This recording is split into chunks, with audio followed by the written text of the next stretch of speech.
Petrol পাম্পগুলোতে ঘন্টার পর ঘন্টা লাইনে দাঁড়িয়েও তেল পাওয়া যাচ্ছে না।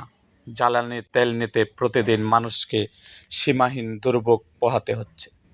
অথচ Bangladesh petroleum corporation PBC petrol ও অকটেন উৎপাদনকারী দেশীয় প্রতিষ্ঠানের কাছ থেকে হঠাৎ করে জ্বালানি তেল নেওয়া বন্ধ করে দিয়েছে।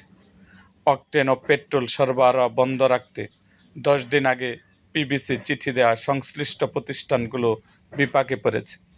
সরকারি সূত্রগুলো বলছে, ডিপোগুলিতে অকটেন রাখার কোনো জায়গা নেই, রীতিমতো উপচে পড়ার মতো অবস্থা। এজন্য সরকার দেশের বেসরকারি প্রতিষ্ঠান থেকে অকটেন পেট্রোল নেওয়া বন্ধ করেছে।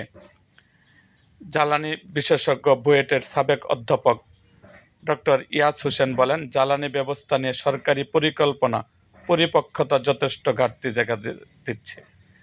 সূত্র জানায়, দেশের পেট্রোল ও অকটেনের মোট চাহিদার ৭৫% পূরণ করে থাকে স্থানীয় প্রতিষ্ঠানগুলো।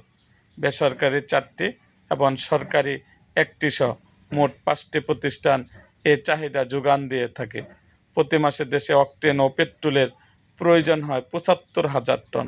এর মধ্যে প্রায় অর্ধেক বা 40 থেকে 45% চাহিদা পূরণ করে বেসরকারি প্রতিষ্ঠান সুপার পেট্রোকেমিক্যাল পিএলসি।